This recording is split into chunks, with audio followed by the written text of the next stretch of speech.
I've got a clip, a start-off clip, because as I said, I watched it on VHS. And when I booted up, it's not a computer, but when I first inserted the tape and started running, guess what played? It was this. Oh, that is old school Warner Brothers. You can hear the tape warbling and everything is like... That is almost the pinnacle sound of my VHS childhood. Warner Home Video.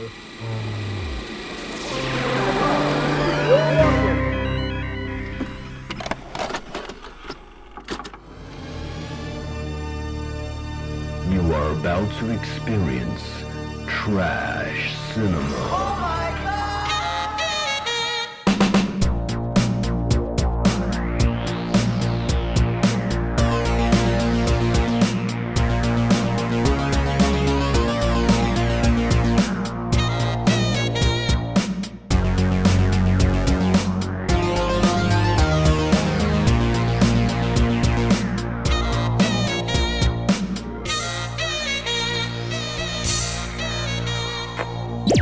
Everyone, and welcome to another episode of the Trash Tapes, where one man's trash is another man's treasure.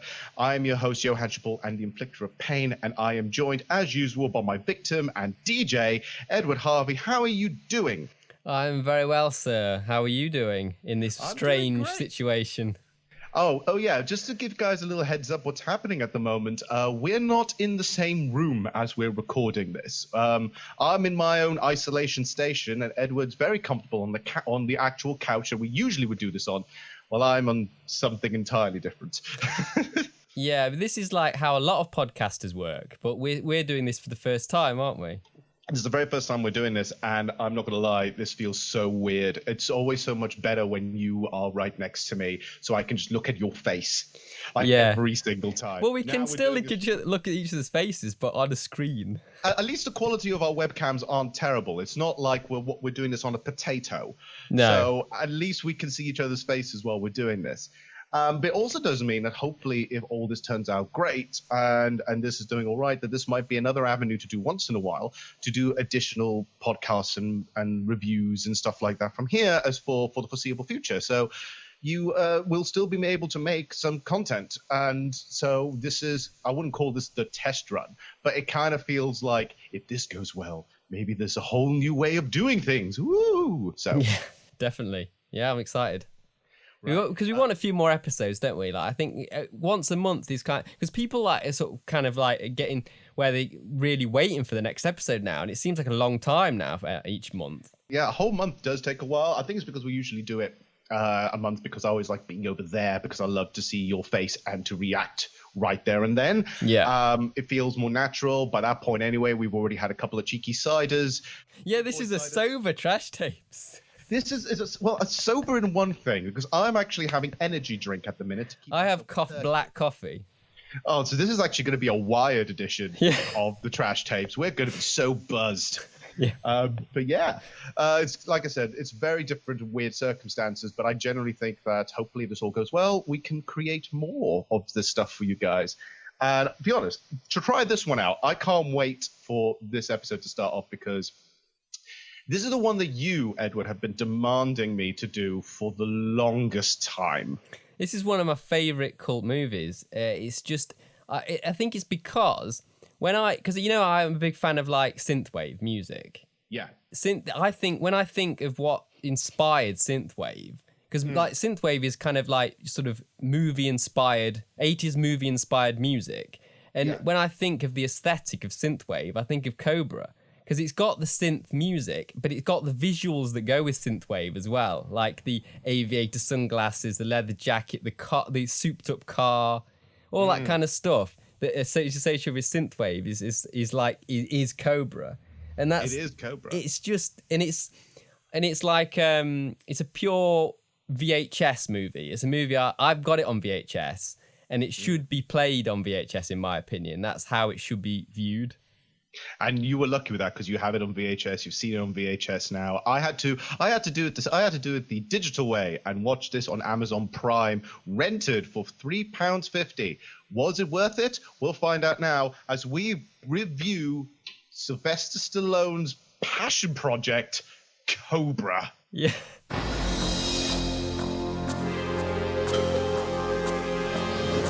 Society is breeding a new kind of criminal. It's also breeding a new kind of cop. Meet Cobra. He does the job nobody wants.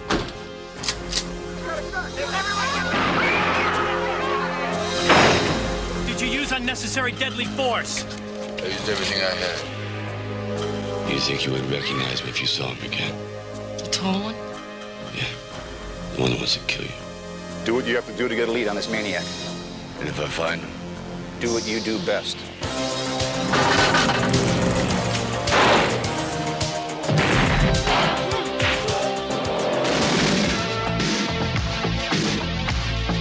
This is where the law stops.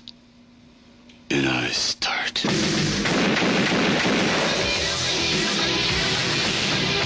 Stallone is a cop called Cobra. The strong arm of the law.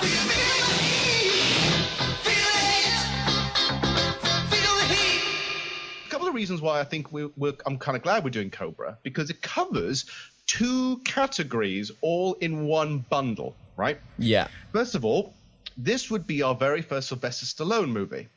Yeah. Which, you know, it's about time we tackled Stallone at some point. Like, we really had to. I mean, I love Sylvester Stallone, and I do think that it's about time that we give him a good ribbing.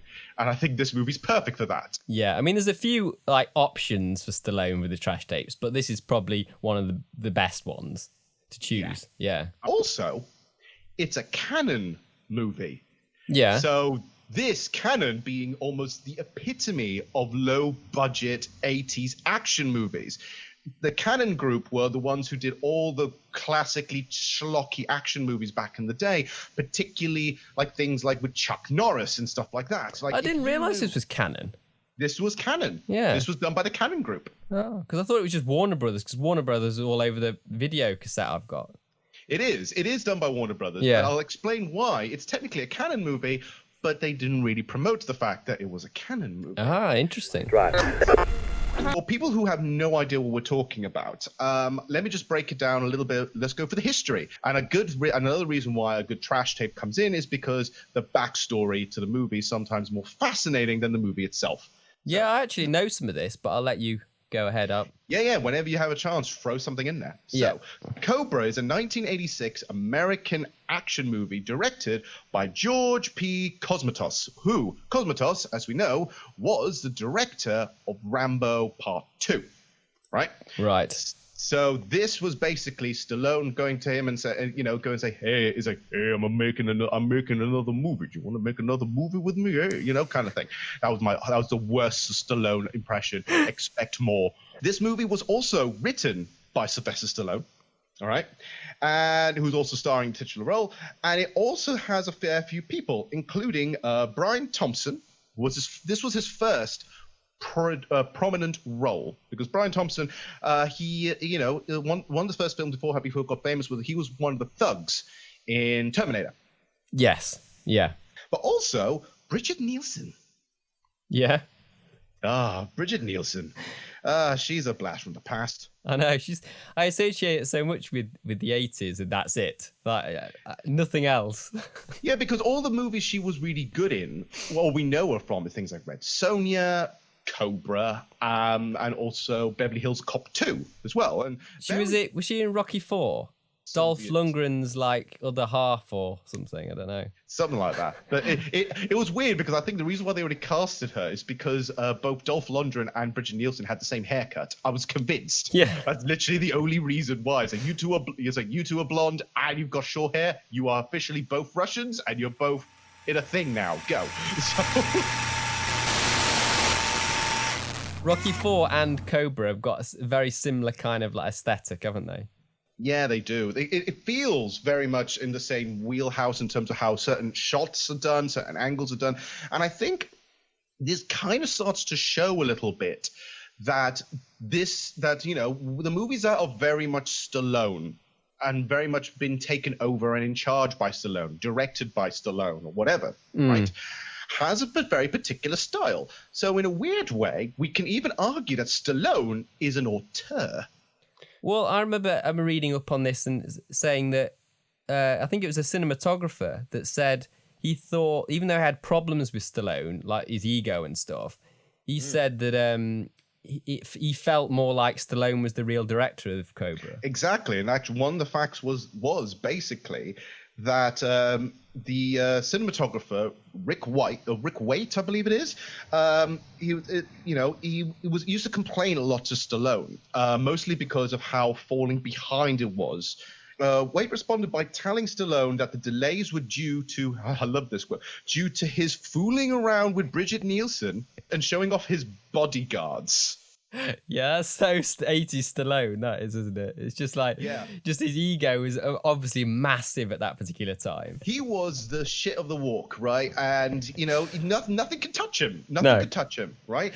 And this is the thing I want to go into a little bit more, because this movie is definitely a Stallone project. Popular pie plant, pictured Here's here. an interesting fact. Let's start right from the beginning. So, originally, this movie wasn't originally going to be Cobra.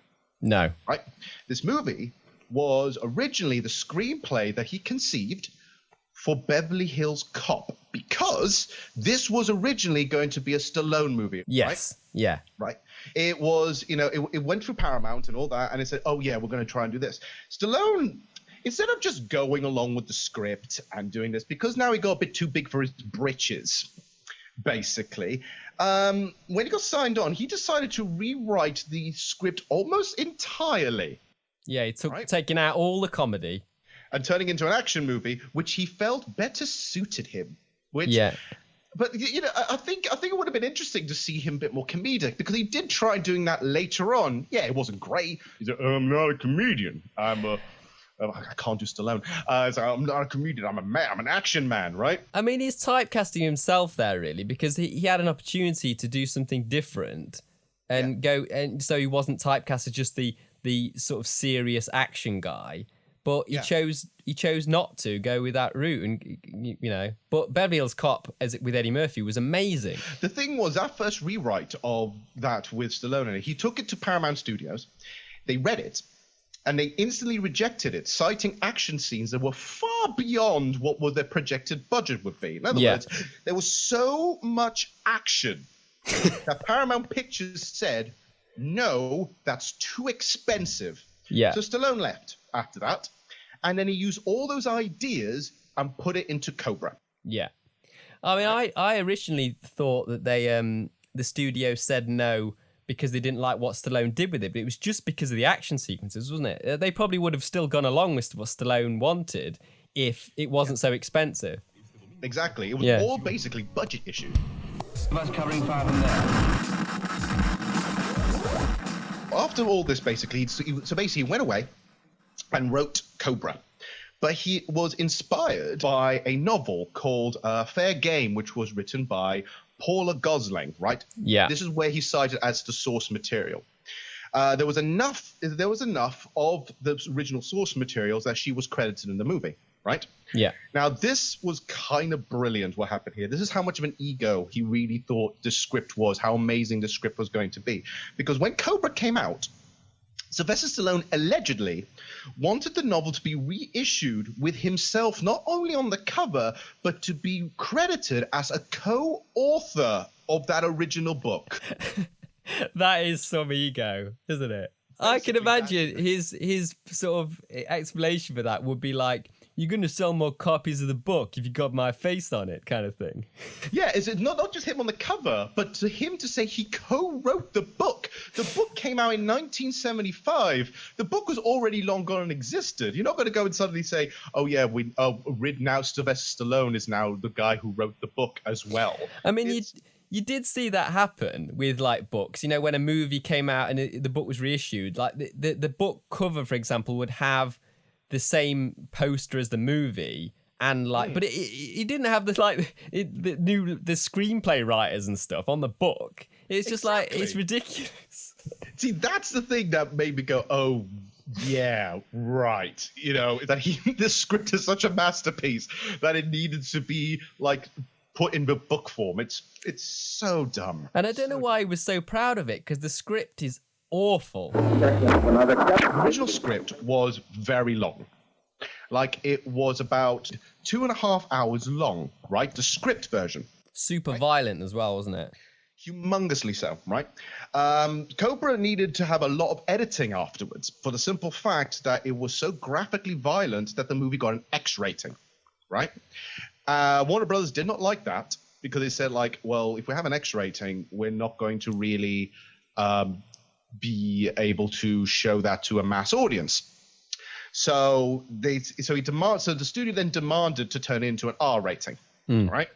So the movie was cut down a bit, but the original cut of that was only about 10 minutes. So the movie originally was 2 hours long, but the version we ended up getting was only 90 minutes. Now, what I love about that in terms of the edits and the versions is because Top Gun came out around that time, was a smash hit. Stallone and Warner Brothers were worried that Cobra, which would premiere the following week, would be overshadowed by Top Gun.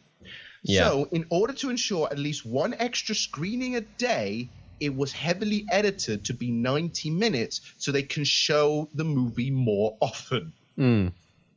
So the reason why the movie is so shoddily edited isn't because of some kind of narratively it makes sense to cut all this fluff out. No, in fact, a lot of people said that there is a working cut that's going around circulating by fans, and the 2-hour version, even though it's incredibly more violent, the narrative story, in air quotes, makes more sense.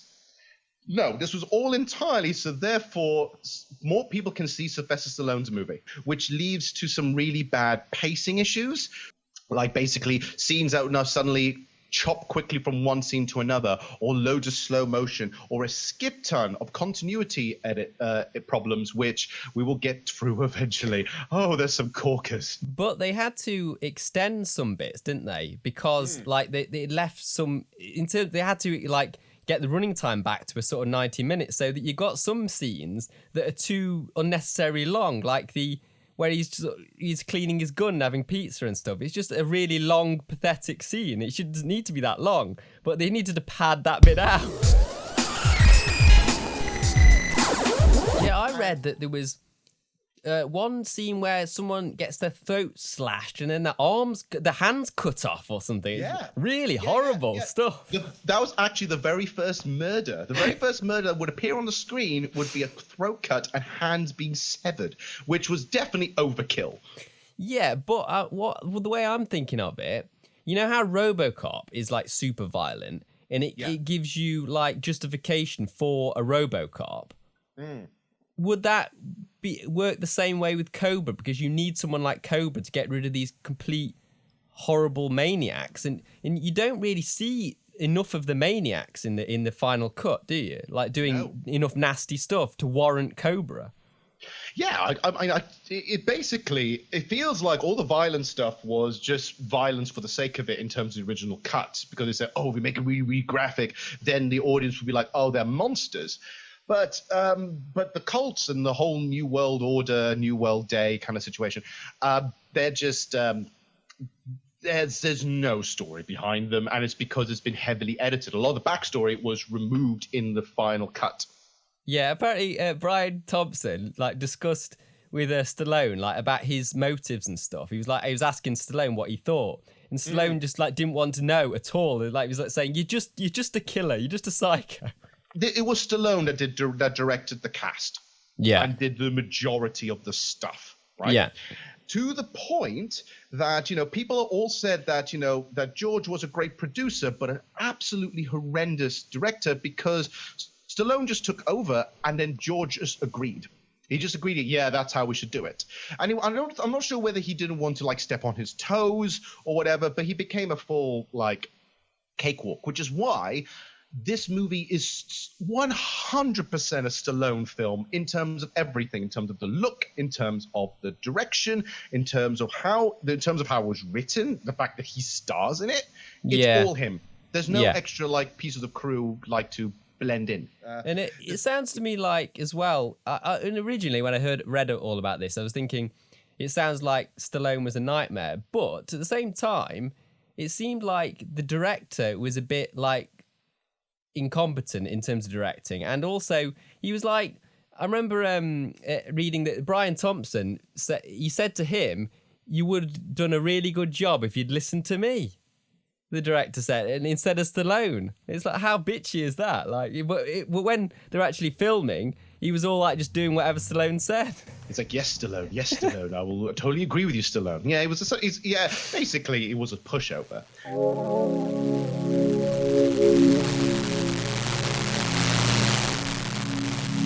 Here are a couple of little Sylvester Stallone ego trips that happened throughout this film. So, yeah. Originally, the movie was going to be filmed in Seattle instead of LA, right? It was going to climax with a gigantic motorcycle scene on a ferry that was in between the islands, which sounds amazing, right? Yeah.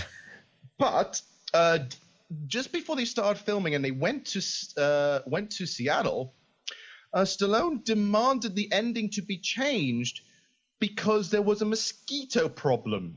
He said, "There's too many mosquitoes. I can't film here. We're moving somewhere else." Such a diva. So, yeah, literally just said, "Bugs, fucking hate bugs. We're going somewhere else." Just like holding up the entire movie just for that. 2, the majority of the supporting cast and extras were forbidden talking to Stallone on set. Like he was a king or something. Exactly. So basically, the only other person who was able to talk to him on set was his wife at the time, Bridget Nielsen, right? Yeah. That was about it. Even Brian, which it got to the point, basically, in terms of Brian and everyone and some of the other people like that, is the reason why he felt like they had a really shitty time, because he only appeared on the set, didn't have like any kind of chemistry between them, and then when Stallone walked onto the set, started bossing everybody around. Of course he's a dick. God, the cinematographer must have had big brass balls to stand up to Stallone then. He actually said, yeah, and it says here, although Stallone was shocked that somebody would talk to him that way, he cleaned up his act and behaved more professionally right after that, even though he did return to his old egocentric behavior a few weeks later. Yeah. So when someone actually told him off and said, "Oi, stop being a brat," it's like, so this guy's got balls. So he respected that in a way, didn't he? He did, but then, because he didn't really put much of he didn't get checked again. His ego came back again. So yeah. Oh, Stallone. Sort of Want to lose weight and keep it. And here's another one then. For the monologue near the end of the final battle with Brian Thompson, right? Brian Thompson did the scene with a script girl standing in for Stallone. Because do you know where Stallone was at this time? No. He was too busy watching a basketball game on TV. Oh, God. It's a good job they didn't need a shot of Stallone at that particular time. Well, they didn't have the choice, did they? He didn't have a choice. In a way, though, if Stallone was there, the camera could cut to him so much more often. So, in a way, Brian would get a lot of screen time for that monologue with Stallone not being there. So it's kind of a good thing. I guess, but if Stallone was technically the guy who was directing the movie, it's weird when the director's not there to see it. So he was the director when it suited him, really. Pretty much, it's like, "Oh, I'm just going to watch a game now." And just sitting there watching a basketball game while this very dramatic, quite important speech. I love your Stallone impression. It sounds like he's had a stroke. Imagine me. Stallone is very hard to do. So the reception for Cobra was a critical failure. On average, you can say it was about 14% on Rotten Tomatoes, on an average of about 3 out of 10 as a movie. A lot of people said that it relied so much on common action film tropes and that the level of violence was so gratuitous and over the top that they couldn't get invested. One person even said that Stallone's character is like an empty Hulk. A few attempts to provide us with little insights into his character are downright laughable. They are. That is a really good... The thing is, I accept all of this criticism, but I still love the movie. No, the movie itself is 100% unforgivable in terms of like terribleness, but it's so, I'm not even sure if I think what I like about this movie is like, I don't think it's self-aware enough to think like what they're doing is literally the most tropiest 80s action movie in the history of 80s action films. But I think aesthetically it's really good. Like the cinematography is fantastic. It looks brilliant, and it's so cinematic, and the music's great. And it's like, but it's just empty. It's like it's good to look at, and the sound is good and everything. The music sound, but it's just got no depth to it. And it's annoying because it's kind of like you can see that the movie is trying to have depth because at the intro, it's got. I love the crime stats. In America. There's a burglary every 11 seconds. He sounds drunk here. An armed robbery every 65 seconds. 65 seconds. A violent crime every 25 seconds. A murder every 24 minutes. It sounds like someone doing a Stallone impression. 250 rapes a day. Yeah. That's how literally the movie starts. And it's kind of badass. And you see, once you're in there, you're like, yeah. But like I was joking, it sounds like someone doing a Stallone impression. Stallone sounds drunk and tired. Well, it makes you think of like, hang on, I'll play something. It's like, in the UK lockdown, Johann Chipol watches a bad movie every 3 to 4 hours. Oh my God. Oh, yeah, it sounds so overly dramatic. I love that, though. I think it starts off, this is where you can start to feel like this is Stallone literally being sincere. Because this is not him being self-aware. And I think this is why I think Cobra is kind of great, is because Cobra is not in the slightest being winky, winky, nudge, nudge, whatever it is, right? It is really, really trying his hardest to be this gritty crime action film, but completely unaware that it's so OTT. No, because like going back to what I said earlier, I think because of that awesome setup with the weird kind of like gritty like narration, it seems like the movie should be super violent and justify the Cobra. And I think that movie, like if it was like RoboCop, would be kind of awesome. Yeah, but it feels like it kind of was held back because it just, at the end of it, it fell into the corporate machine. Yeah. And Stallone's own hubris to say, it's like, I need more people to watch my movie, so I will cut out 30 minutes or so. And it's like, who cares? Everyone will like it's got explosions. I mean, at the end of the day, it was a financial success, so it is a success. The movie is like a cult classic, you know. It was a humongous box office success. In fact, it was one of the biggest opening weekends for an action movie by Warner Brothers at that time. The budget for the movie was $25 million. Which demonstrates a little bit because Canon films are great at doing low budget-ish kind of films.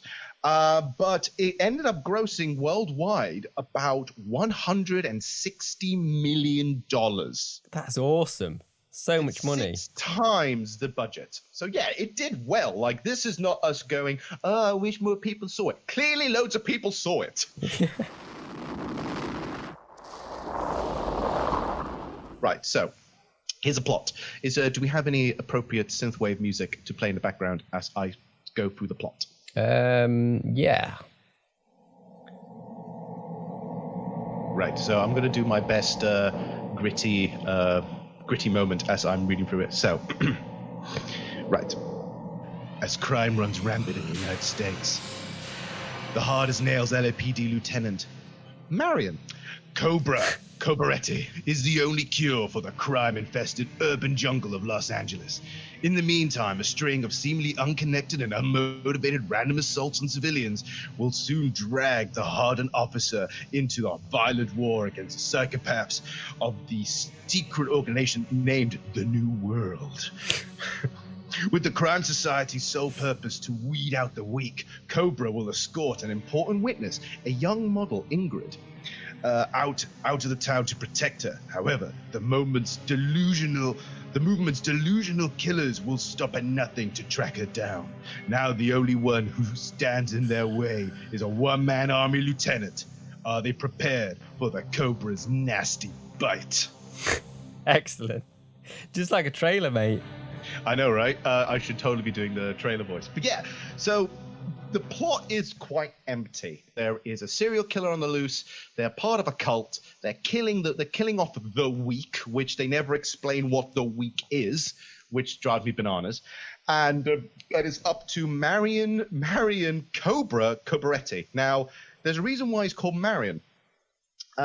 This is his own. Marion is actually Sylvester Stallone's homage to John Wayne, because John Wayne's original name was Marion. Yeah.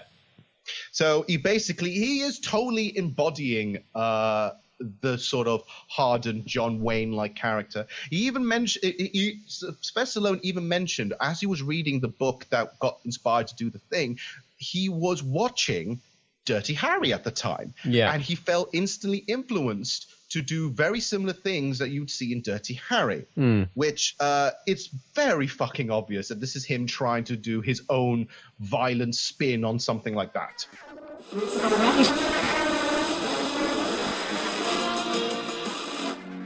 But, well, actually, when during the opening, you get a bit of this. You get the axe aerobics. Oh my god, yeah. Okay, right. Before we even start this, actually, before we even do the grocery store scene, can we have a chat about montages in this movie? Yeah, this is perfect music for that. Yeah, the montages are like a music video. Yes. And like the opening has got like the axe kind of aerobic kind of thing going on. And it's like, yeah, they're doing this in time with this music, like clinking two axes. And the logo of the New World Order is like two axes, isn't it? Like, yeah. So it's like they're like this is how bad guys do their exercise, obviously. Clearly, and there's like 3 more montages in this entire movie. Clearly, ever since Rocky, Stallone loves montages, but these are probably the cheesiest of all the montages. There's one later on when we're introduced properly to Bridget Nielsen, where there's 3 things going on, which is very confusing. One, which is the cultists going on a murder spree. The coppers, basically Stallone and his partner, going around the streets talking to hookers. And then there's Bridget Nielsen going through a photo shoot of some kind with robots. Yeah. It's just basically like her like doing a shoot, isn't it? Her modeling like shoot. But it's cut, the way it's cut is so like a music video. It's awesome. And that's going back to what I said earlier. The movie is just like aesthetically like good looking. And it's cut like a music video. This whole movie feels like all the stuff that Stallone liked at the time, and people he liked and people he worked with, and roping them into, it's like, hey, let's do a passion project. I'm going to do Cobra. I need you to do Cobra with me. So, it's my Stallone. I'm not sure if my Stallone's getting better or worse. Just keep doing it, because it's always entertaining. You're introduced to one of the members of the cultists going into a grocery store and causing a fucking riot. Yeah. It starts off with a bang. So if you have no idea what you're getting yourself in for, even with the gritty opening and the weird montage at the beginning, you then get to this bit, and it is just hilarious. He takes out, I think it's a shotgun, is he? He takes out a shotgun? Yeah, just starts shooting people. Like it's quite scary, really, because it's horrible. He just gets a gun out in the middle of the store, shotgun, and just starts blasting at people. It was horrendous. Like, it shoots one woman in the back, but then what happens is every time he misses, he's clearly a shitty shot, because he shoots everything. There's one bit that made me laugh, is he shoots a shopping trolley. Yeah. And the shopping trolley, from the power of the shotgun, jumps up into the air. Yeah. Cobra mentions him being having a bad shot on the intercom like this. Hey, dirtbag. You're a lousy shot. I don't like lousy shots. It's a waste of the kid. For nothing. Now I think it's time to waste you. Yeah, I just love it. He's just like, hey, dirtbag.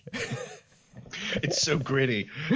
So yeah, by that point, they call in Cobra. So the police are standing outside. I love the two bumbling cops, the two guys at the beginning, basically the cops that keep coming in over and over again. And so like, he's like, we have to bring in the Cobra. And you can see like, do we have to bring in the Cobra? It's like, they're totally useless without Stallone, aren't they? They just can't do anything without. They just need him all the time. Because, no, not gonna lie, when you see how Stallone is in this movie, of course you want him for everything. Although he is like every action movie 80s cop thing where it's like so much collateral damage, everyone dies and everything else. Yeah, it is like the tropes, isn't it? The traditional cop movie tropes. That's what a lot of the criticism was about, wasn't it? Yeah. Just an interesting factoid when it comes to this, because I'll just mention that Sylvester Stallone in this movie, the body count in this is hilarious, right? There are about, and I'll tell you, 52 people die, right? Yeah. 41 of them is by Stallone. Right. So Stallone kills more people than the serial killers. Well, that's what I said. The night slasher and his kind of lackeys, you don't see enough of them killing people because it was all cut out. So. Okay, so first, so Cobra comes in. He looks all badass. He's got the jacket. He's got the aviator sunglasses. He's ready to go. It is the most 80s outfit, I think, in the history of 80s outfits. There's that bit where he's hiding from the bad guy in the shop, and there's a really good sponsor pose when he's got the Cools beer. And he's next to Pepsi as well. And he's like, he's got the Pepsi logo there. He's got the Cools beer. It's like all the sponsors. It's amazing. It's one of my favorite bits. Speaking of which, actually, this movie actually has a shit ton of advertisements throughout the entire film. Yeah. Basically, so you have Pepsi, you have Coors, you have Toys R Us, you also have Coca-Cola and Miller as well. So all these drinks basically are being classic 80s. Yeah, it is great. And then so basically it get to the point where he does actually confront the bad guy, doesn't he? Yeah. And my favorite line in that exchange is basically he goes, "I've got a bomb. I'll blow this whole place up." I've got a clip of it, actually. Yeah. I'll blow this whole place up. Go ahead. I don't shop here. What a line! It's like, I mean, I'm complaining about the script all the time so far, but there are some hilarious lines. I don't know whether it's accidental or what, but that is hilarious. It's brilliant. There's loads of moments throughout the movie like that. And he also says the other famous line, and that's. Oh, I've got a clip of that as well. Yeah, because the bad guy goes on to say like, "I'm a hunter. I'm from the New World. I'm killing the weak." And like Stallone just says, "You're a disease, and I'm the cure." The famous line. That's the tagline of the movie, isn't it? It is. He goes out, he gets confronted by the press and the rest of the other coppers, and they're saying like, it's like, did he have to die? Did he have to do so much collateral damage? At one point, he grabs a reporter and tugs over to a body. It says like, everyone has a right to, justice by the law. And so Stallone grabs him, puts him over to like a guy on the thing and say, "Tell that to his family." Yeah, because he says this, doesn't he? Yeah. Did you use unnecessary deadly force? I used everything I had. I used everything I had. He didn't. To be honest, I don't think Stallone really tried. Like his idea for how to get out of a situation is to just fucking shoot. Yeah. Because he is a member. He is a member of a squad in the police station. The zombie squad. Called the Zombie Squad. Yeah. They are basically like the last line of defense, where basically when things get really shitty and you need to take an unethical or unapproachable sort of thing to get there, right? You get these guys because they'll do whatever it takes to get there. It doesn't matter if it's slightly against the law, they'll fucking do it. It's kind of like special forces kind of thing, isn't it? They're not dressed like a SWAT team or anything like that, but they're special tactical forces, which apparently the Zombie Squad is actually inspired by an actual department in Belgium. Okay? All right. So in Belgium, there is actually a zombie squad, which is basically where they have members. They have things like bounty hunters and stuff like that they call if they can't do the job through regular police means, and they get all these renegades to literally get the job done by any means necessary. Right. This was a thing in a while, and that's what again inspired Stallone to do this. To say well, you know, they have this thing like this in Belgium. Maybe we should do it in the United States too.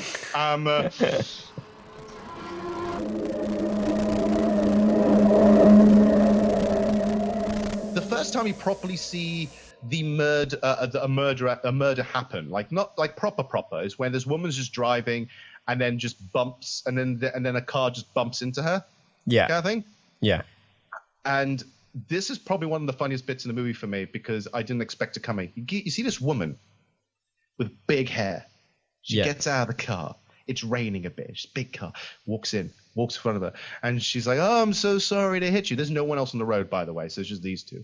And the woman basically goes over to her and say, how could you possibly hit me? Are you drunk? And then they cut to the camera, moonlighting underneath. Her eyes and her face are like this.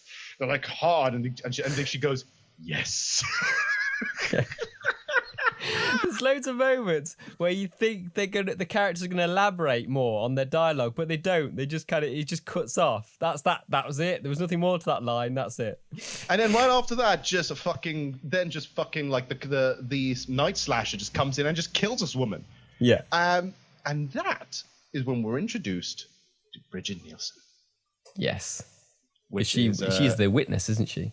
She's the witness. Yeah. She's the witness. And so she's driving, which I think she seems to be driving to a shoot of some sort, I think. She's driving to some kind of late night shoot, it seems to be. Yeah. And she sees the aftermath of this murder where as she's driving, you see, you know, the night slasher and the big poofy haired lady and everything else just packing the body away in the back of the van.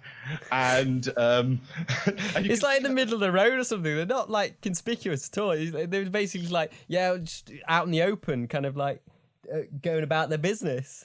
Anyone could have seen it. Like, they are not trying to hide this at all. So when Bridget Nielsen drives past and she just zooms in faster when the night slasher gets angry, it's like rada, right? Yeah.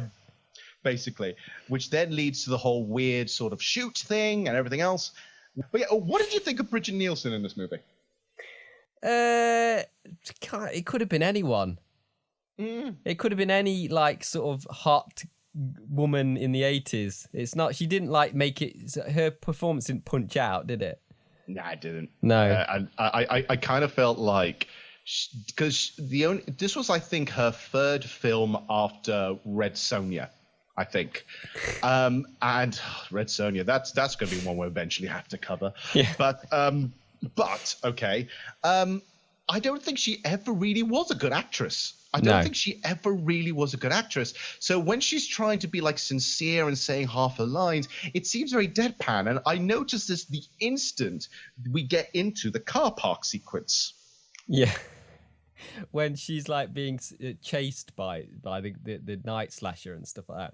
You mean when she's got the jacket on with the fringe and the fringe is flapping like crazy? The fringe is stealing the scene. The fringe on her jacket is going wild, doing more acting than she is. It's amazing. It pops up, it pops down, it goes left, it goes right, it does everything. The continuity in this movie is astonishing.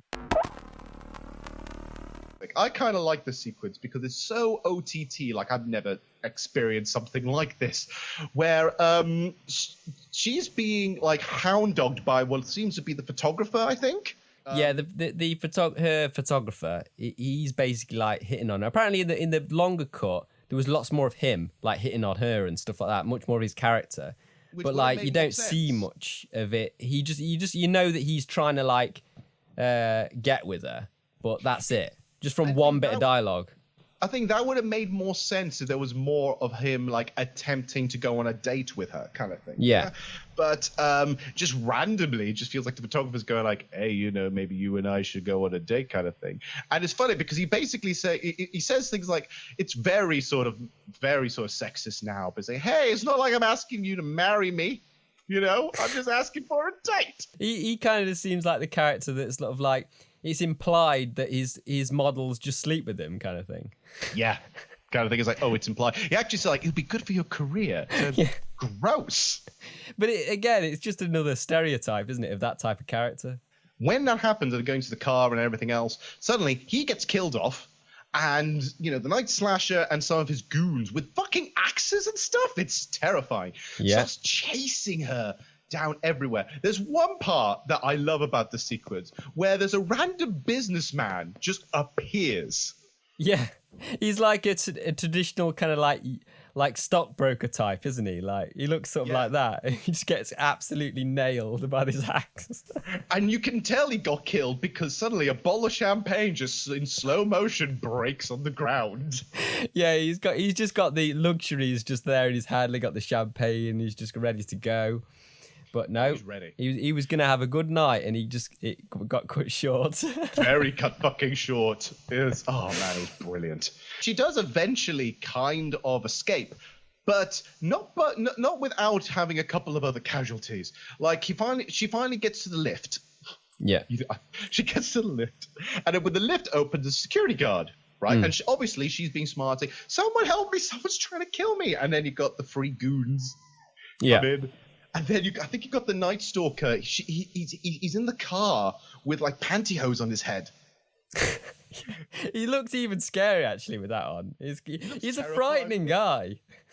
Oh, he looks terrifying with the pantyhose on him, right? And this is so good because you see a close up of his lips going, "Kill her." Yeah. A lot of his like lines, like sometimes he'll cut to the scene and he'll just say one thing like that, and then he'll cut to something else, like end scene. He'll grunt and he'll just be like, "Ugh." Yeah.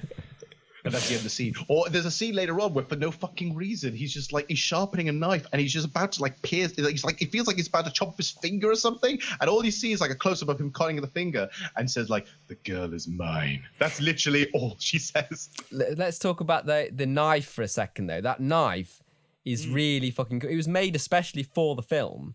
Yes. And Stallone asked the creator of the knife just to make a knife that the audience will never forget. And it's a good brief, that is, because he did make a knife you don't forget about. It's a scary looking weapon, that is. It is the weirdest over-the-top killing machine weapon I've ever seen. Because it's like a flip knife, but it's massive. It's got this big curve on it. It's got spikes on the handle. It's like a knuckle duster and a like a blade, isn't it? Like a knife, so you could punch someone and stab them with a knuckle duster thing, but then you could also slash them. It is awesome. Yeah. It's absolutely awesome. So back to the lift bit. So when he gets in the car, he says, I need her. So he gets in the car, drives the car to the security guard, and just runs him the fuck over into the lift, and it was just like a bam! It's so like over the top. He just rams straight into him, doesn't he? Like smash into the wall. You'd think these guys want to be a bit more sneaky, wouldn't you? No, sneaky is not their fucking tactic. It's just like murder. Okay. I want to ask if you notice this weird running trope in the movie, because I did. Okay. There's a weird thing about food in this movie. Yeah, I think it's just to like attempt to have some kind of something else going on. It's like, because him and his partner, what's his partner called? I can't remember. I'm looking at this now. I can't remember myself. Gonzalez. Yeah. They have like this kind of like friendly kind of like buddy relationship, and all they seem to talk about is like food and stuff, isn't it? But I think it's just to add some other kind of like depth to it, but it doesn't really work, but they're trying. Like, no, but the thing for me, I noticed that Cobra's a bit of a dick. Like in terms of like his diet and stuff, it's like saying like, "What are you eating? Sugar?" It's like, do you know why you're so angry and so violent? Is all the fucking junk food you're eating? Have a salad. I've got that actually. When this is over, I like to celebrate by punching a hole in Monty's chest. You know what the trouble with you is? You're too violent. This is coming, Stallone. It's all that sugar you're eating. So there's that, and it's like, actually, I did find Stallone funny in that scene when he goes, "You're too violent." But then throughout the movie, there's other moments like this. Like there's a bit where he's sort of like saying, at one point, Gonzalez just like, again, Bridget Nielsen has just explained this horrifying situation, and then Gonzalez just literally goes over to Cobra and says, "What you eating?" He's like, "I'm having some kind of cheese salad. You want some?" "Oh, okay, sure. I'll have a cheese salad. What is in this thing?" And then there's other bits as well, like talking about their favorite kind of drink, and they're talking about different kind of stuff. And I think Cobra is a food snob. I love the bit later on in the cafe, yes, in the diner. Because he says the worst joke ever. She's basically eating French fries, drowned, like so much ketchup on them, and he just looks at them, it's like in disgust, and just says this. You have a life preserver. What? Your French fries drowning now. So bad. It's like the worst dad joke ever, isn't it? Where, you know how we love on the nose lyrics? So when he's traveling back, there's a bit of this playing, and it's made me laugh so much. Working too hard, trying to make a living, hustling all day. I've had It's all so that I can take. I get it. It's your R&R time. Calm the fuck down. Gotta find a way to take it easy on me. So ridiculous. I love it. This song plays 3 times, I think, and it's always around the area that Cobra lives, because Cobra lives around the Latino area of it. So like, not only are we going to say that Cobra works too hard, we're also going to have to establish there's Latinos around. Yeah. Now, here's the thing that's really, really sort of fascinating, right? So there are loads of goofs in this movie, but one of my favorite goofs, and I'm wondering if you noticed this. Okay. In the scene at the very first time where, there's a big like sort of low rider sort of car happening. Yeah, there's a low rider situation. And then Cobra, just being a dick, just bumps the car, right? Oh, you mean where he arrives back at his apartment, like, and he parks up and he kind of just bashes the car out of the way, kind of thing. Yeah. That guy, when I first saw that, I hadn't seen it for a few years, but I watched that. I was bursting out laughing because of the way he talks to that guy. Get it for your health, you know? What is pinche? Yeah, cool. Me. Clean up your act. He rips the vest open. First of all, the guy's like really cocky, and after he kind of grabs him and rips his shirt, he kind of goes all like sheepish, doesn't he? He's kind of like, he's sort of like intimidated by Cobra at that point. But I love the fact that he rips his entire vest off. Yes. Oh, now here's the thing. I wonder if you noticed this, and I noticed this instantly. Okay, so in the scene where he bumped into the Hispanic gangster's car to park, whatever they had an argument with, when he tells him it's bad for his health, he rips the man's white undershirt, right?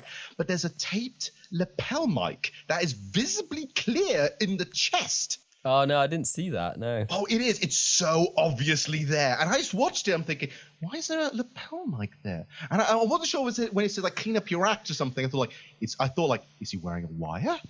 Like, what's happening there? No, apparently they left that.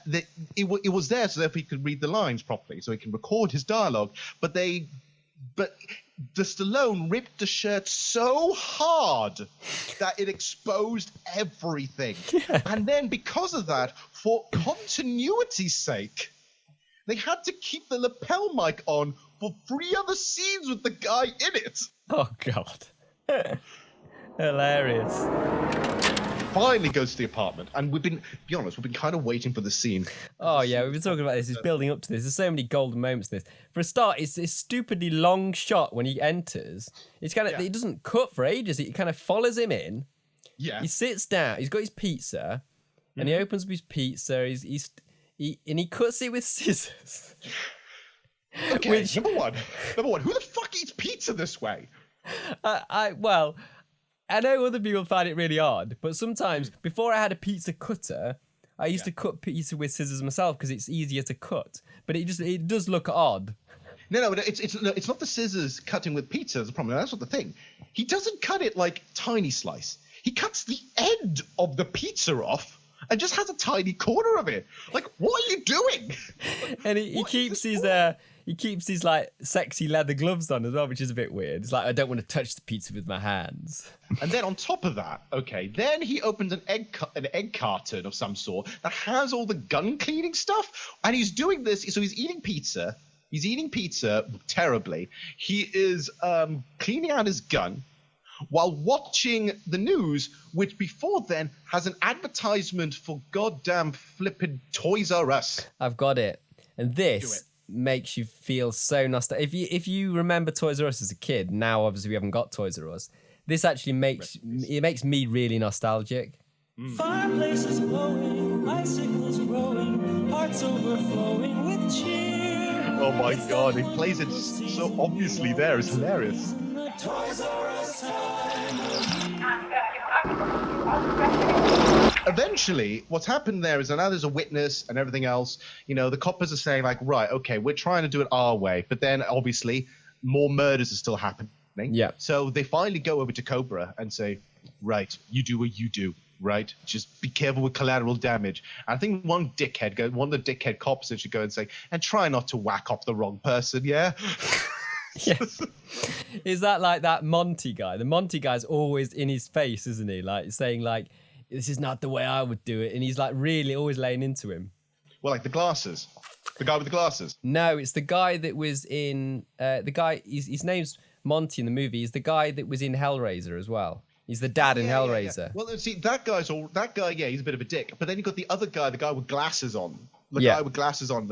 He's the bigger dickhead because he's always in Cobra's face and saying, "You're not doing this against the right way, man. You always do whatever it is." He's always in his face. And one bit, actually, he really gets into his face. This is later on in the movie. And, he's saying, like, how many people got to die to do this, blah, blah, blah. Fucking Stallone just fucking grabs him. He's about to wail on him right there and then. Yeah, there's a bit where he's saying, "I've heard you're withholding a sketch of the Night Slasher," and he goes, and they want to see it, and he says this. Cobra says this. He didn't say the magic word. What magic word? Please. What a dick. But that's another example of like terrible like script writing because. You want him to say more than that. It's not even a funny line. It's like, you didn't say a magic word. Please. Okay. You want something more than that. It's not funny.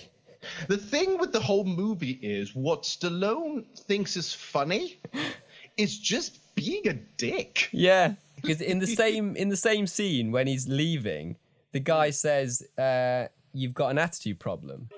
So, Freddie, do you know you have an attitude problem? Yeah, but it's just a little one.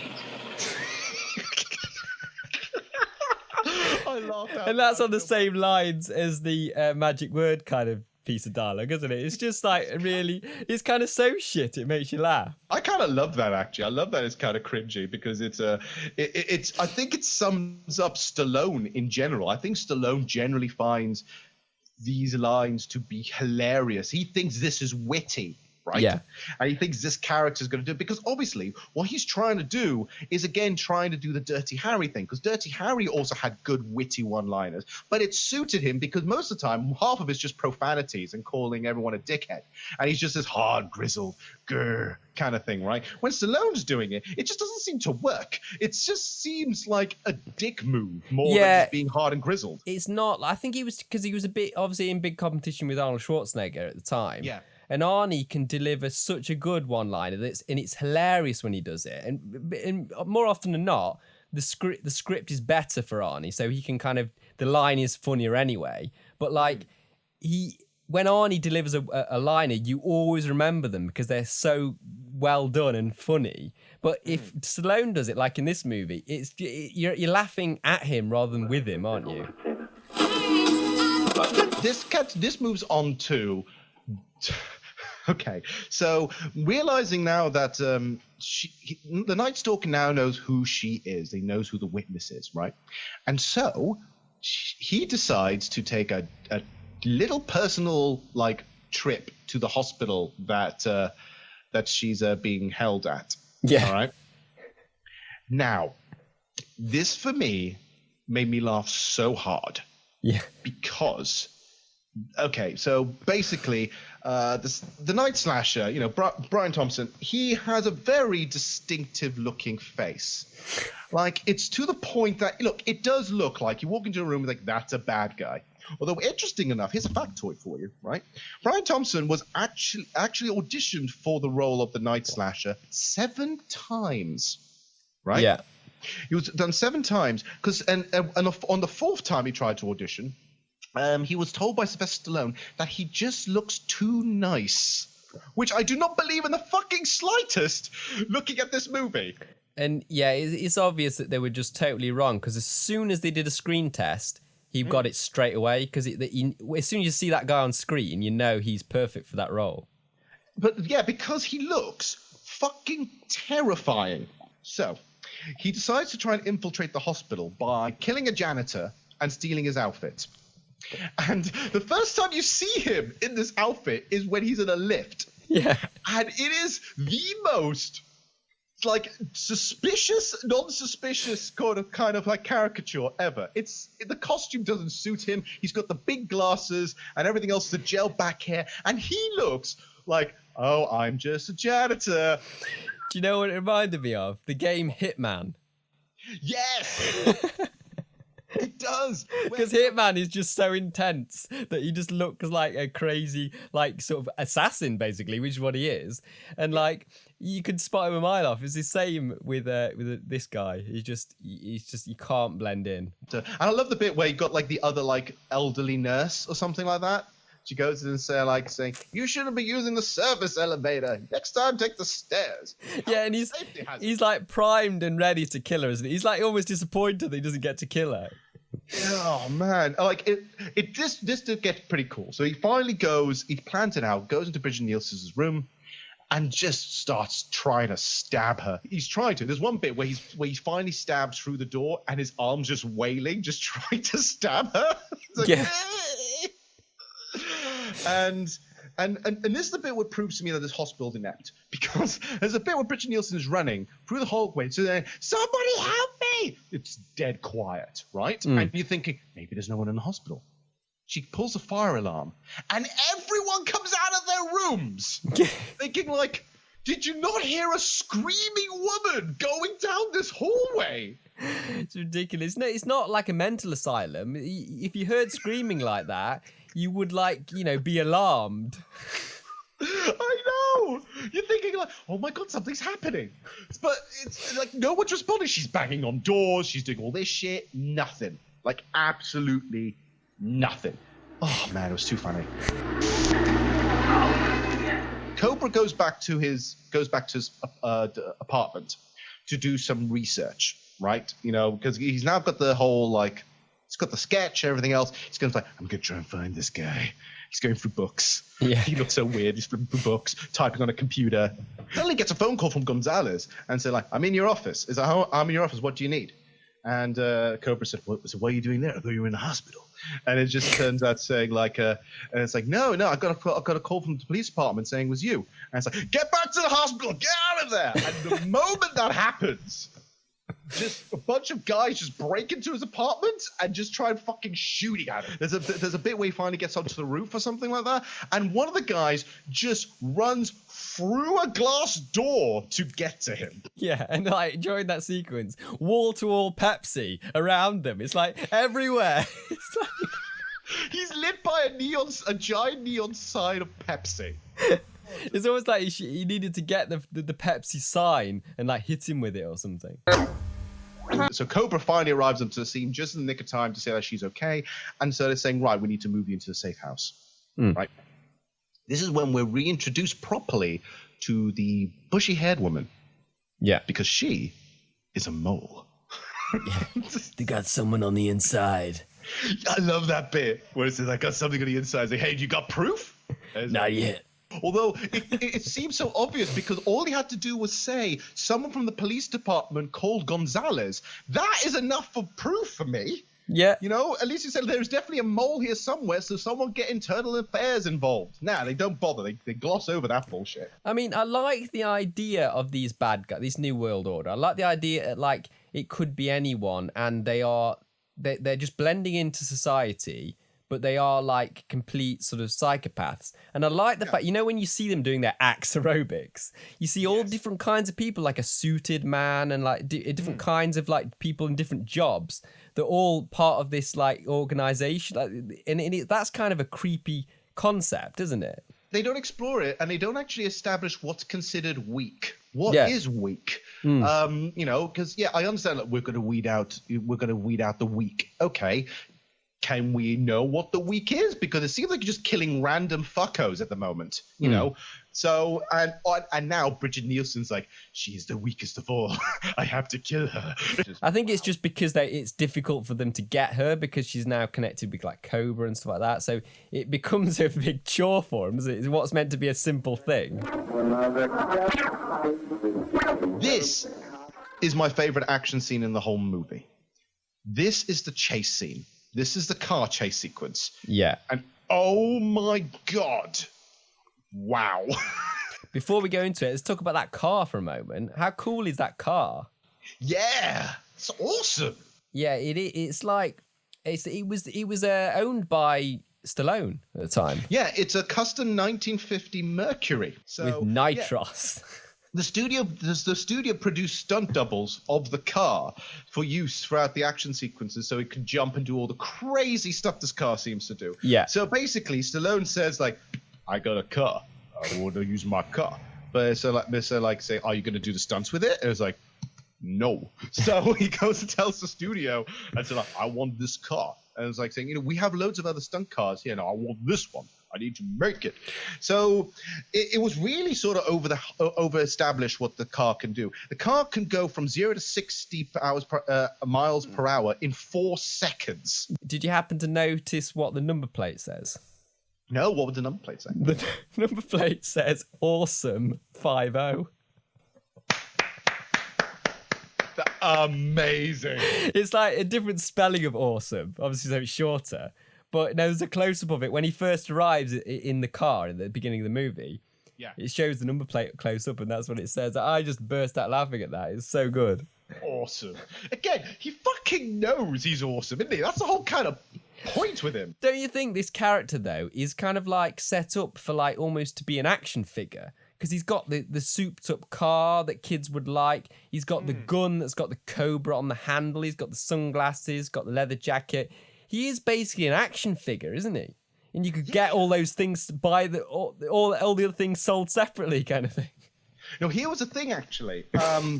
Originally, and this is an interesting fact, there were things that pipelined in the time to actually make full-blown action figures of Cobra. Yeah. And the whole thing.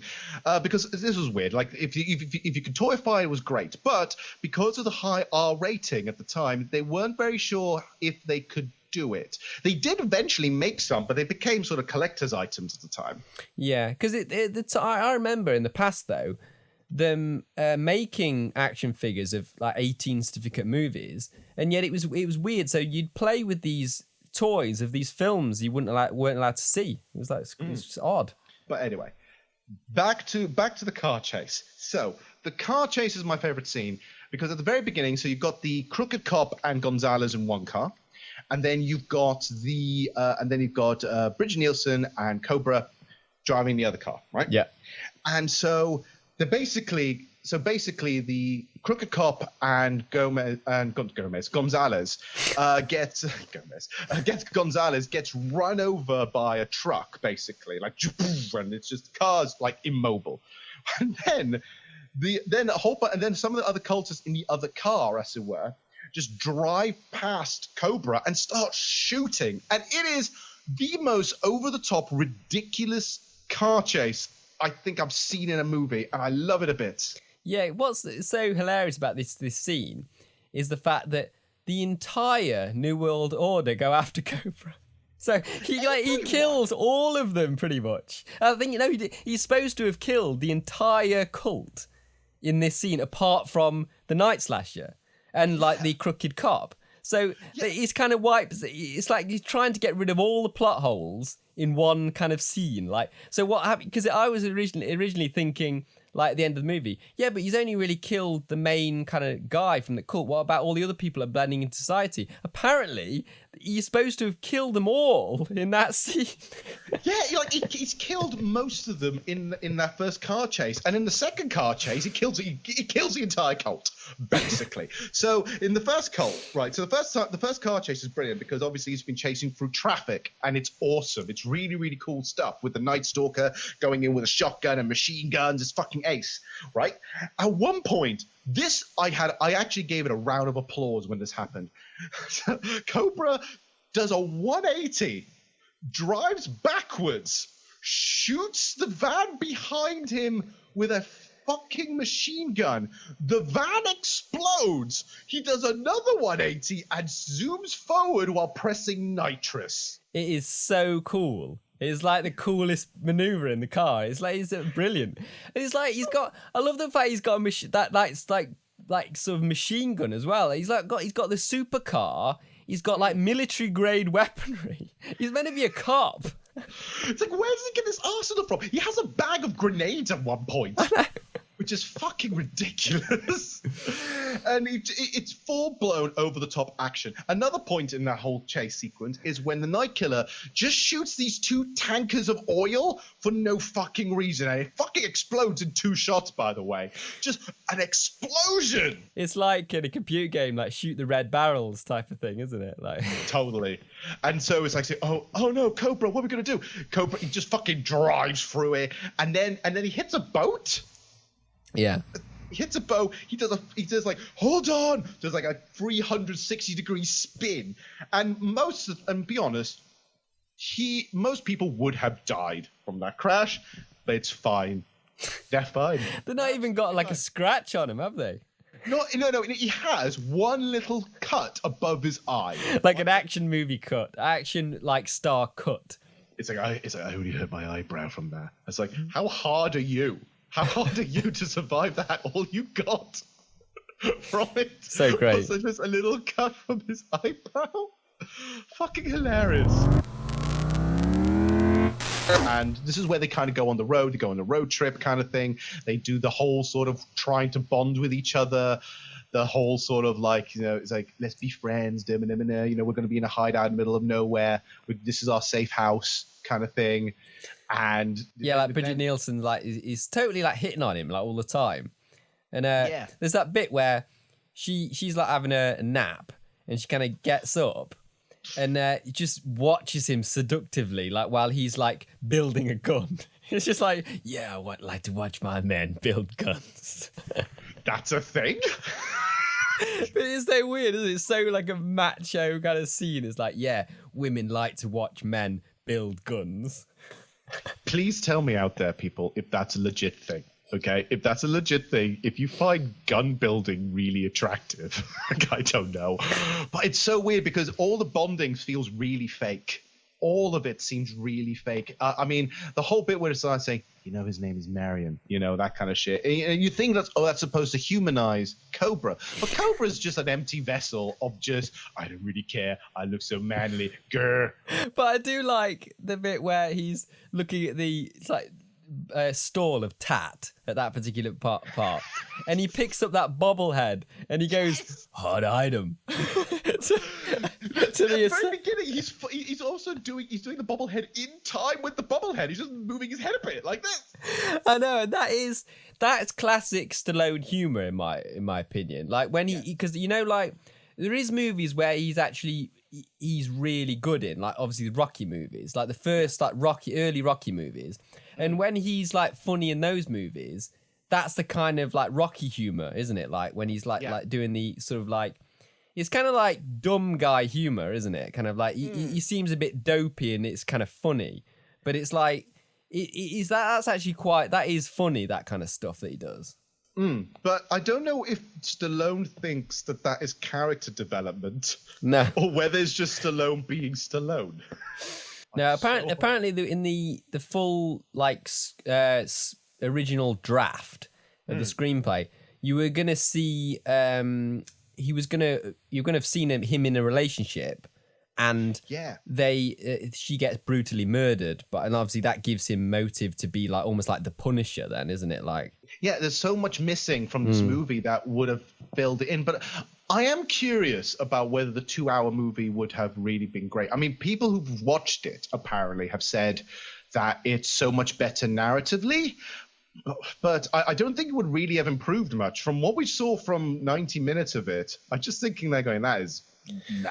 I wonder if like Arrow or someone will like re-release kind of like that version at some point. They may do, because obviously at the moment it's like only bootleg, isn't it? You can't like, and it would be really poor quality because obviously they would just kind of put together like rough bits with the actual end so you get like you get like the best version footage mixed in with that all the rough footage kind of, and it looked really uneven. But if there was like a version that was all remastered and all the rough stuff was remastered, that'd be kind of interesting to watch. It would have been fascinating. It would be definitely a fascinating watch. Now, just to throw one thing randomly out here before we go into the final action sequence, which is by far the most ridiculous thing in the history of ever, right? Yeah. I mentioned at the very beginning this was a Cannon movie, and you had no idea it was a Cannon film.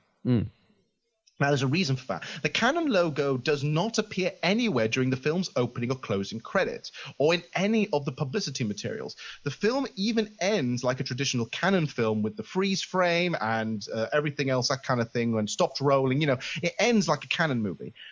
And Warner Brothers came in and noticed that basically Canon overshot the budget quite a bit. And so Warner Brothers got quite mad at this and saying, like, you know, you're supposed to stick to this thing. How have you gone over? And Canon are actually quite famous for doing movies at a lower budget. Canon tried to blame Stallone for a lot of the issues with the budget because of all the ridiculous action scenes and the explosions and the moving around, etc. So Warner Brothers were looking at it, and since they didn't want to piss off Stallone, so they said, like, this is just a Warner Brothers movie. It's not a Canon film. It's a Warner Brothers movie, even though it is pretty much a Canon Group film with Stallone. They just, the producers are still there, but they basically said, if you don't say it's a Canon movie, it will sell better and make it look like an actual film. Yeah, because it kind of, Canon movies had a bit of a bad rep, didn't they? In terms of like, the people associated them with like cheap kind of movies, kind of straight to video kind of movies. It was, like I said, it was a co-production between Canon Films Group and Warner Brothers. Canon were known for things such as Chuck Norris, Charles Bronson, all this kind of stuff, right? When he was able to talk, basically, Canon were able to actually, the producers at the time were able to talk Stallone doing a 2-picture deal. Okay, one was Cobra. Do you want to know what the other movie was? Which is definitely another one for the list. I don't know. Over the Top. Oh yes. The arm wrestling movie. So Stallone made an agreement with these producers to make 2 movies with Canon, but they couldn't afford Stallone's massive budget, massive fee. So it says, well, if Warner Brothers co-produces this, then we both win. Yeah, basically. Even though Cobra was a big success, Warner Brothers kind of flew in under the deal and said, actually, we could probably do better if we don't put your name on it. Yeah. Because we could get more money out of this. So we're not going to put your logo in there. We'll only put some of the producers in there. That's about it, buddy. Yeah, I can actually understand why they did that. It's still a bit of a dick move. Oh, definitely. But that's what studios are like, aren't they? Yeah, and I also think that Stallone kind of realized what he signed himself up for, and he's like, he did Cobra. It's like, shit, I've done Cobra. I got one more. I've agreed on one more movie with him, and it's just like, fuck, fine, Over the Top it is. It's ridiculous. We finally get to the final scene of the movie. Right. Yeah. The final scene in the film is actually pretty fucking epic. So the crooked cop calls the Night Slasher and says, they're over here, basically. I love the bit basically when Cobra, like, it's raining outside, it's nighttime, and Cobra kind of goes out and sees like the cop, like he's making a phone call in the public booth kind of thing, and so like you're making a phone call, and it's just it's like, yeah, it's just, you know, I'm just checking up at the station, seeing how everyone's doing and stuff like that. It's just like call from your room. It's just and it's just saying like, oh no, the phone's broken. It's such an obvious thing, and he goes like, sure, okay, and then you can have a looks in there, you can see like, ooh, you're suspicious. And then finally, when it's finally revealed, I love the lines between Gonzalez and Stallone at this point when it reveals that the copper is a double crosser. I never trusted that bitch, isn't it? It's like, me neither. Oh, it's brilliant. Absolutely brilliant. And then it goes bananas. So all the cultists finally arrive, the Night Slasher, everyone's finally here. And they just wailingly shoot the place. The entire cabin's got fucking holes in it everywhere. Everything is destroyed and becomes fucking like Swiss cheese. Yeah, it is spectacular. Well, I love the fact where he's throwing grenades. He shoots a guy who I think he's like on a motorcycle, I think it is, and perfect aim. Throws a grenade and just explodes. Yeah, I think actually when I was thinking about it, when I was watching this scene, he doesn't like really use the grenades at the right time, because there's bits earlier on where he's up against loads of people, and surely a grenade you would use where there's a group so that you can take out a few with one thing. But I remember him specifically using a grenade just to take out one guy at one particular moment. It's like, I'll just use this grenade on this one guy, and I have to get it pinpoint accurate. Cobra doesn't think. No. Cobra isn't a man. He's an empty hulk. So he kills off pretty much nearly all the cultists, other than like a few people. And Bridget Nielsen then runs into this factory that just happens to be there. Yeah, just because it's a good setting. He finds a security guard in the factory, and she's banging on the glass door kind of thing, like on the glass window thing. It's going like, help me, and the guy's going like, hey, what the fuck you doing? Go around here. Gets fucking shot. There's loads of innocent people that get wasted. For some reason in this movie it's hilarious. It shouldn't be funny, but it's tragic. It's so funny and tragic. You know, there's being chased around and everything else, and you know, there's confrontations with everybody in until it gets to Brian Thompson having the big speech and the confrontation with Dad saying, pig! Yeah, pig. I've got that. Should we play that? Let's bleed, pig! Where are you, pig? Pig. I want your eyes, pig! I want them! I want them. I want a pig. Huh? Huh, pig? You want to go to hell with me? Doesn't matter, does it? We are the hunters. We kill the weak, so the strong survive. You can't stop the new world. Your filthy society will never get rid of people like us. I am so angry. We are the future. No. Your history. Yeah. That's Your a good history. Line, Yeah. I'm not gonna lie, that's a fantastic line. That is absolutely an amazing line. But then they have a bit of a fight, don't they? And then it's like he basically is like saying, "You can't kill me. You've got to take me in." And it's like he says this like, "You have to take me in if you can. Even I have rights, don't I? Pig. Pig. Take me in. They'll say I'm insane. Won't they? The court is civilized, isn't it? Pig. But I'm not. This is where the law stops.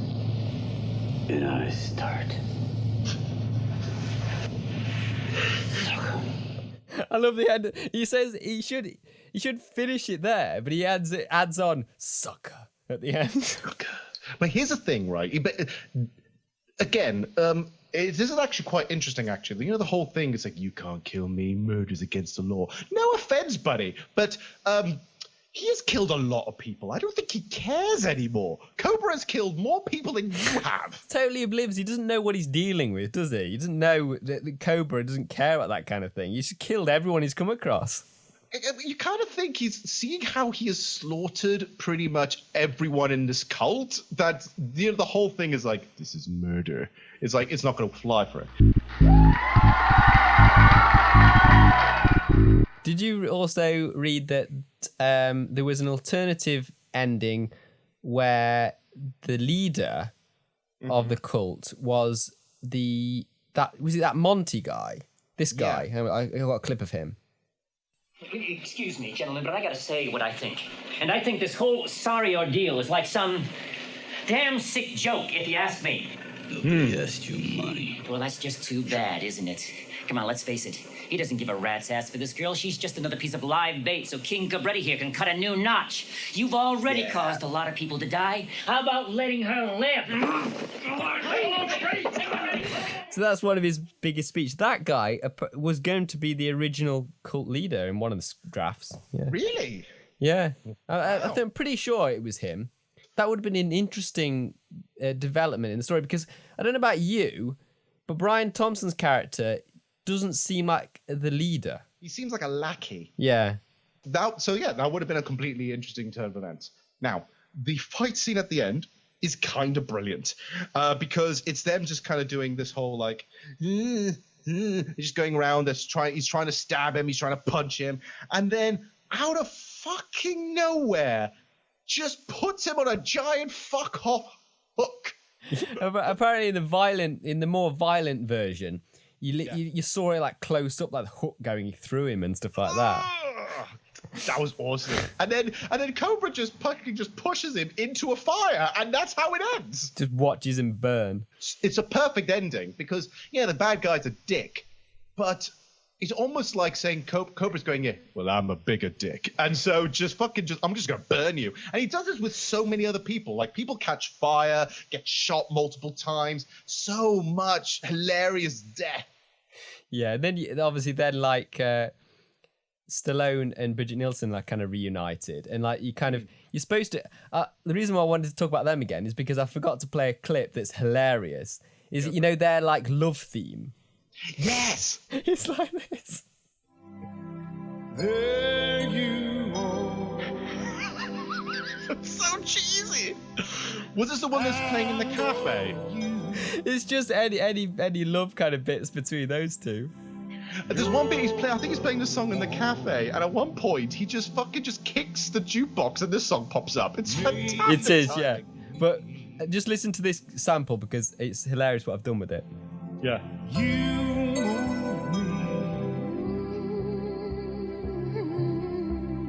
With no touch. It's just like that. I had to end it that way because that's enough of that. It's the most cheesiest thing. You can't like just fade that out. You need to kind of rip the needle off. The music in this movie in general is the most 80s cheese you've ever seen. I love it. It's just all like Stallone's taste of music at the time, isn't it? And probably, I imagine him still having that taste of music now. And then basically the movie sort of ends with the coppers sort of agreeing on it. I love the bit where basically it says like, if you ever want to retire and get yourself like you want to get a promotion and get like a more cushier job, just ask us, And it says like, well, you can replace my car. And it's like, and there's one line in the movie that I think sums up the entirety of the film. It's like, it's not in the budget. Yeah. Yeah. And in the budget, mate. They ride off into the sunset pretty much on the motorcycle, Stallone and Bridget Nielsen, to a bit of this.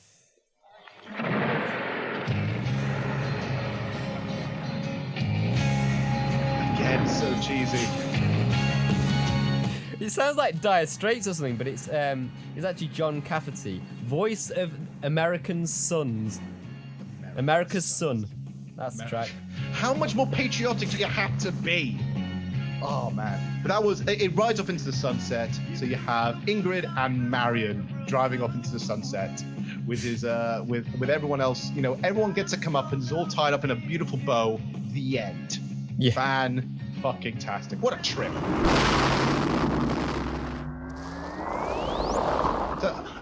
So we've gone through this car wreck of a movie. So let us talk about this by using the Trashometer. Trashometer. Okay, so if this is the first time you're listening, we grade all these movies by using the Trashometer. We have 5 stages. Tame, which means that it was predominantly boring with nothing really sort of fun or anything. Tiny bit trashy, where we're having a bit of fun with it, and it seems to be like a decentish film, but it's not really trashy enough. Trash, which is the sweet spot. Mwah, fantastic. Too trashy is when it's starting to get frustrating. Things are starting to get pushed to the edge, a little over the top, and then you've got Torture, a movie that is so goddamn terrible that is almost anger-inducing. Yeah. So, where do we put Sylvester Stallone's gigantic ego trip that is Cobra on the Trashometer? For me, I think it's going into the too trashy kind of mark. Do you? Okay.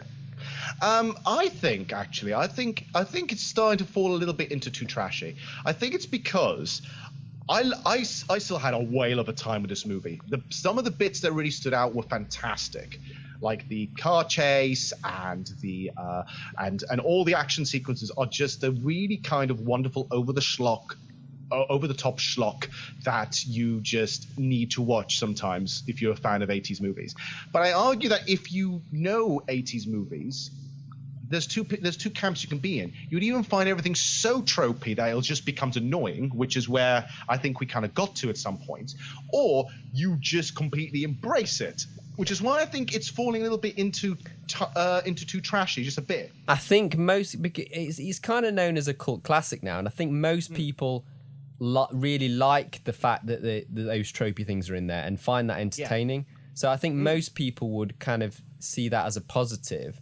And you can't deny that it's too trashy. There's too many things in it that make it trashy, so it has to be too trashy. I agree. I think there's so much going on there, and also the fact that you can almost, after doing research in this movie and then watching Cobra, sitting there being like, this stinks of a Sylvester Stallone ego trip. It stinks of it, like it reeks, and it is hilarious to watch. But you can see it's just one man's annoying vision, and no one having the balls to stop him. Yeah, definitely. So I think we agree. I think it's on the lower end of too trashy, though. I don't think I never felt angry watching the movie, but I can definitely smell the stench. So I can't remember, without seeing the visual, I can't remember whether too trashy kind of like around 70%, something like that. I think it's around somewhere between the 60 to 80% mark, isn't it?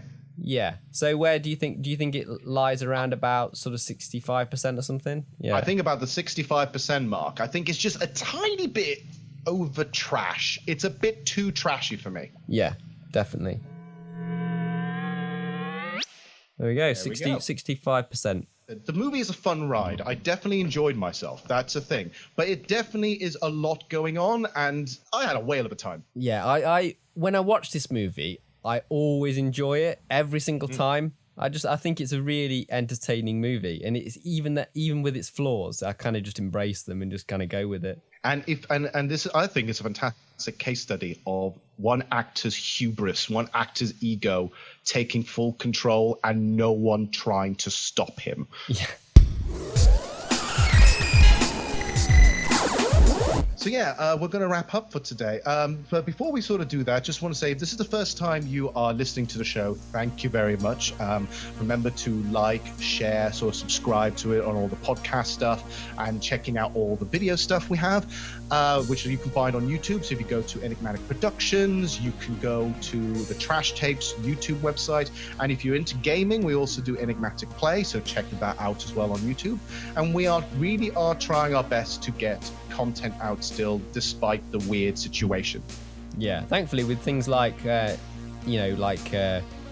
Skype and whatnot, we can kind of do this kind of situation and still get content out pretty easily. Like, it doesn't work for everything. I mean, it works fine for podcasts, but for like, obviously, and we can do the gaming stuff via streaming, but some of the more traditional videos where, you know, like reaction videos, thankfully we've got a bit of a backlog we can work through, but we can't do that type of video at the moment, so we just have to put out what we've got. Yeah, and the thing is, actually give us some comments about what you thought about this episode in terms of how it's structured and everything else, because this is the first time we've done it this way, and if it turns out doing all right, we might be able to do maybe at least, instead of doing once a month, it might be once every 2 weeks, maybe one time once the pandemic kind of calms down. Maybe I'll come over to yours for one session, and then 2 weeks later we do another one just from the comfort of our own homes, and we could make more content for you. Yeah, and we have talked about setting up like a Trash Tapes Twitch, so that we can do, perhaps because the live stream has gone well with the gaming, we could do some of our trashometers like live perhaps, and get some like get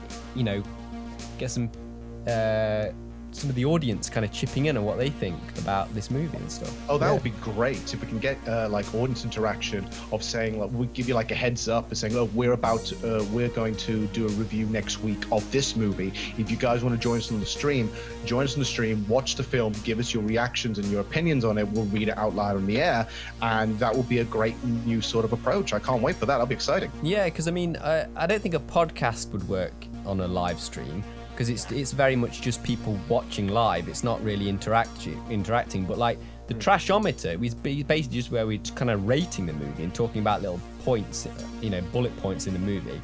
So that's a fine situation for people to chip in and talk about what they liked about or didn't like about it. Any kind of interaction, whether it's reviews, comments, sharing, just anything, just drop us a line and we'll do our best to do that. So, but one thing obviously I'm working on as well, I forgot to mention, I'm working on promos for the channel.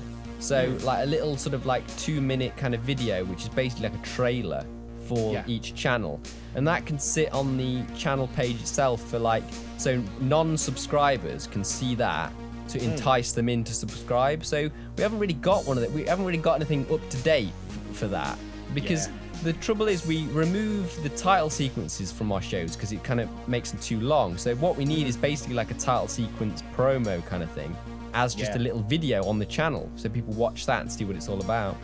Brilliant. I think I'll be quite excited to see how those turn out. So yeah, we'll wrap up from there. Thank you guys very much for paying attention and listening to us ramble about Cobra.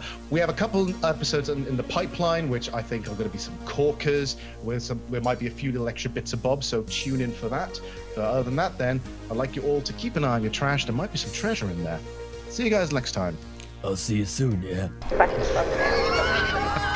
Brilliant.